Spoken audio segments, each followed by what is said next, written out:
the other night, I had a dream that I was doing this and making a YouTube about this. So I thought, all right, I might as well do it and really tell it because it was a memorable thing for me. Okay, this isn't a joke one. This is a true story. When I was in third grade, how old are you when you're in third grade? Probably about 10. Well, I rode a school bus. And, it was, I don't know what year it was, in the 60s.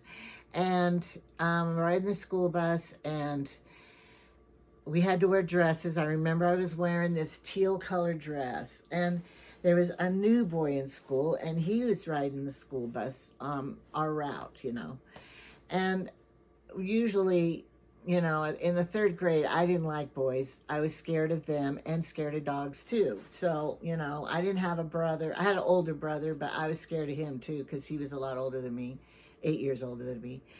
So anyway, I wasn't real comfortable around boys. Well, this boy on the school bus was very obnoxious and real loud and outgoing, and he kind of made fun of people, and I was scared to death of him. Well, this one time, it must have been a warmer part of the year because the windows in the school bus were down. And this guy, this boy, I don't remember his name even. Anyway, he spit a loogie out the window in front of me, and it went behind and came in through the window I was sitting by, and this big loogie right on my sleeve. And I looked down at it, and everyone is laughing and laughing, and I'm about ready to cry. I wanted to cry, and I didn't know what to do, and it wasn't even near my bus stop to get off. And thank heavens this older girl had a Kleenex, and she used it and got it off of me because she knew I was going to cry. And then that night, well, I finally got off the bus and got home, and that was the worst day of my life, I thought, at that time. When I got home that night, and I don't even remember if I told my mother or anybody, but I was just and I was already a timid, shy little girl. So anyway, I'm crying all the way home. So then that night, I had the worst nightmare ever about this boy. And it was the most awful nightmare that I ever had in my life. And I woke up trembling and, scared to death. And it was such a bad dream, I didn't even want to tell my mom what it was about. So then the only thing at that age I knew how to do was pray, because my parents taught me to pray very young.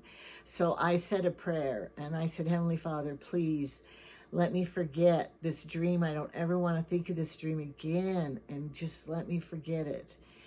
And I went to sleep then, and the next morning I woke up, and this was the first time I ever had a prayer answered. I don't remember that dream. And I never, to this day, I don't remember what that dream was about. I don't even remember if it was, the subject of what it was such a horrible dream. But I do remember that it was the worst thing that upset me so much at that age. And so that was when I knew that prayers are answered and that we can pray for anything that's bothering us, and it helps. And so, I just want to put it out there. If somebody is in a turmoil, in a sad state, in a lonely state, financial state, whatever it is, say a prayer, because I know prayers can be answered. And it's not going to be maybe that you win the lottery or that you find your true love right now, or because prayers can be answered in different ways, but it will help you. And so I just want to put this out there that, it's Sunday today. So say a little prayer, and maybe you can get help, because it sure helped me. And I learned that when I was in third grade. So thanks for listening.